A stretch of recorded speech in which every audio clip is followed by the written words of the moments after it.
Right then, let's shake it up. So, because at times we feel like life is a bit samey and predictable, don't we? Let's face it, we can all get stuck in a rut. Everything can start to feel a bit bleh. And like you're in that film. What's that film called? Groundhog Day. That's the one, isn't it? Where you live your life on repeat. Same SHIT, different day. You'll have heard that expression before, won't you? I don't like that expression. It's a horrible expression. But you get the idea. It's just your life stuck, rinse, repeat, rinse, repeat. Yeah, get up, go to work, come back, have tea, and do it all over again. So it's time to shake it up. Because like me, I don't know, maybe life has started to feel a bit like all work and no play. And my hand's here, by the way, just stroking my dog's head. That's why my hand's going up and down. You know, yeah, and it's time to prioritise some fun and have more adventures, don't you think? That'd be a great idea. Now, because I know that I'm keen to create a business, and my mind can become a little bit, I can become blinkered, and that's all I prioritise. When actually on my deathbed, when I'm looking back on my life, what am I going to wish that I'd done? Am I going to be glad that I'd worked all the time? Or am I going to wish that I'd had more adventures, more outdoor adventures, more fun? I think I'm going to wish that, aren't I? That I'd gone on more holidays and had more experiences. Now, we're all creatures of habit, as you know. We are all creatures of habit. Some of us, we can set our watches to our schedule. But if we're not careful, each year that goes by, our lives get a little bit smaller, a little bit smaller, and a little bit smaller until they shrink. And look, you go down, go down. You might have noticed that with some of the older people who you know in your life, like your parents maybe. I mean, because when you're younger, life is just full of firsts, isn't it? Like first kiss, first boyfriend, first job, first time drinking. And you have all those new experiences. Because I can remember feeling like that in childhood. It felt like life went forever, on forever. And then now life seems to be speeding up. It seems to be getting faster and faster each year. Like now, it's November, Christmas is coming soon. And I'm like, oh my God, how did that happen? That it felt like 2 minutes since January. And the reason why is probably because I'm not having all those new experiences. I'm not doing new things. So therefore, and this is like a scientific thing, I'm pretty certain, that as you get older, time seems to go faster because there's less newness. And it's the same thing over and over. So I think, yeah, wouldn't it be good to shake things up? To get that sense of adventure that you had maybe when you were younger. I can remember how excited I was just going into town. Honestly, my dad gave me 20 quid to go into Leeds, and I went to C&A and I bought myself 2 batwing jumpers. You know, the jumpers which have the horrendous, actually, I mean, really disgusting jumpers. But I was so excited. I was so pleased.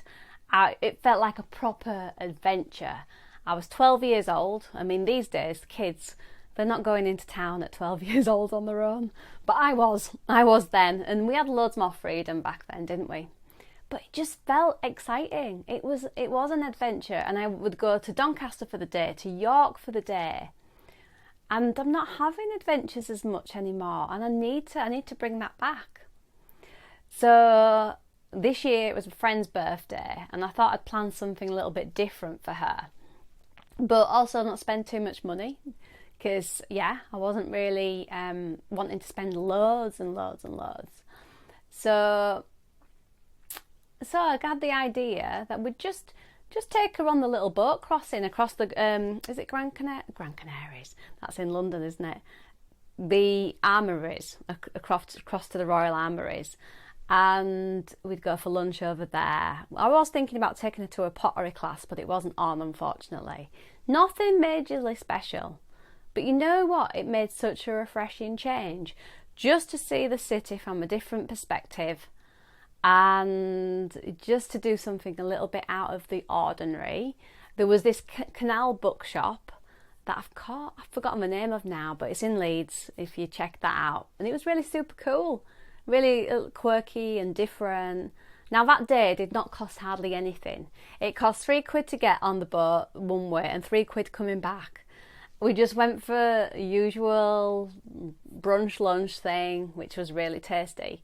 But it shook up our normal kind of thing, normal place that we go to. We did something a little bit different. So the truth is, and this is the truth, is that you can have adventures on your doorstep, right? We can have adventures on our doorstep. We do not have to travel across the world to have an adventure. You can do it here. You can be a tourist in your own backyard, basically. That's a way to shake things up, isn't it? Because I'm guessing there's places in whatever city or town you're from that you've never been to. Probably tourists would go to these places, but you've probably never been. So why not pretend to be a tourist in your hometown? Maybe go for the day to the art gallery, to the library. That's another place that I found actually this year. There's a library in town, and it's so oldie worldy. There's like a spiral staircase. There's all these books and the smell, and there's all these leather kind of I've forgotten what the name, Chippendale kind of style sofas. Really nice, yeah. We can change up our eating habits. Do you know what the average amount of meals people have on rotation? Have a guess how many you think it is. It's 5. Mine would be omelettes. What else do I eat? Salads at the moment. I've been eating a lot of salads. Anyway, you get the idea, don't you? That we need to just start to experiment, because that's what it's about, really, isn't it? It's about being curious, open-minded, and tapping back into what makes us feel alive. So if I think about the time that I felt the most alive, it was when I was going to Australia. So I was going to Australia on my own in my 20s. I was like, 25, I think. And I was really scared before I went, and I went with my boyfriend at the time. We went down to London together, and there was lots of tears at the airport at Heathrow, and we had this terribly sad farewell. And I went into the toilet. I remember looking at myself in the mirror with all the tears, stained face, and then this excitement bubbled up. And it was just like, boom, like turning on a light switch. I was like, yes, I'm excited. And for that split second, suddenly, no longer was I sad and scared, although I was a little bit nervous. But the nerves have become, like, they're very similar, aren't they? Like nerves and excitement, anxiety and excitement can be similar. And boom, I was out there living my dream life, living my dream. That was my dream when I was younger, to go travelling on my own to Australia. And I was making it happen. That was a dream that I'd had from a little girl. And so that was so exciting, that solo trip to Australia. And I'm not saying we have to go to Australia. I'm not saying that we have to fly all the way to Australia or go on safari or do a bungee jump to feel more alive. Although that would scare the pants off me with a bungee jump, I have to say. But I imagine it would make you feel alive afterwards. But it's about tapping into something that gives us more of a deeper sense of connection, where we face a challenge, or we're part of something bigger than ourselves, or we in awe at nature. Now, we can't travel the world necessarily to shake our lives up. I can't just go off backpacking again. I've got a 9-year-old, yeah. It's not happening. Not at the moment. Unless, maybe in another 9 years. And then I probably won't want to go backpacking again then, will I? Let's face it. But the good news is you don't have to. There's ways we can shake things up, even without even leaving the house, I'd say, or at least not having to leave your hometown. So that was one of the things that we were talking about. It's one of the topics in my course, Find Your Spark. That was one of my lessons, shake it up. and I challenged them to come up with 50 potential ideas, and I was kind to them because normally it's 100. I was being really kind to them actually, because normally, it's like with the list journaling exercise for the list, it's normally 100, but I let them do 50. And the reason it's 100 is because it primes your mind to come up with as many ideas as possible. And actually, eventually, you'll probably come up with something that maybe you've not thought of before, or maybe subconsciously has been always there lurking, and you can tap into that. So I got them to come up with loads and loads of ideas. And I did this for when I was thinking about careers. So I'd gone back into teaching, and teaching wasn't working for me, and I jacked it in, and I was in a bit of a dark place because I was feeling like, crap, what am I going to do now? Rubbish, what am I going to do? And I came up with as many ideas for possible careers that I'd like to do, jobs that I'd like to do. And dancing was one of them, being a dancer, which I remember laughing at myself thinking, how the hell am I going to become a dancer at 36, I think it was. Well, actually, that put the seed of thought in my mind. That was the seed of thought that actually then grew into a little, it sprouted and germinated, and before long Zumba came about, and I was like, yes, that's the thing, Zumba. I can be a Zumba teacher. I could be a dancer just like that. So here's some suggestions ways to shake it up, all right? Is to just go a different route to work, even. Just try a different route, try a different road, go on a different road that you've never been on. Maybe take up a new hobby, like maybe a musical instrument, like have you ever longed to play the piano or go horse riding? Why not now? Give it a go. Join a new class.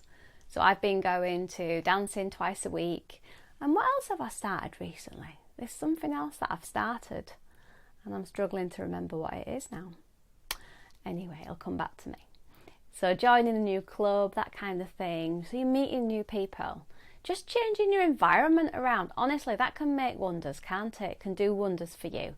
Because we get into a rut with how we have our rooms, our space.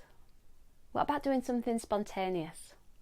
Yeah, just like going somewhere off the cuff, or going out without overthinking it. There's so many possibilities for shaking things up. Might be able to start volunteering, or set ourselves a little challenge of some description. Maybe start going to some local events, some concerts, just get involved with something. And another good thing as well to shake things up is to get off social media, maybe, to unplug our phones, to get off our laptops and get outside. That's one of the things that I want to do this year. And if I'm really honest, I said that at the beginning of this year, and I haven't done it as much as I should have done. I talked about wild swimming and having more outdoor adventures, and I haven't done it. So I really need to hold myself to account for that. Practice what you preach, Kay Holdsworth. Yeah, practice what you preach, definitely. So I hope this has been helpful to get you thinking about ways you can shake up your life so that you can get out of that rut and get excited again about life and start to feel alive. And I'd love you to maybe pop over to my website, which is kayholdsworth.com. I share free resources over there. You can join my Make It Happen workshop, which is held monthly. It's starting January 2025 on, I think it's going to be the last Sunday of every month, where we reflect on the month that's just been, our progress, our wins, and then we set intentions for the coming year and make ourselves accountable and take action on the project that we've been maybe putting off. So I hope this has been useful. If it has been, subscribe and like to my channel, and let me know what you think in the comments. See you later. Bye.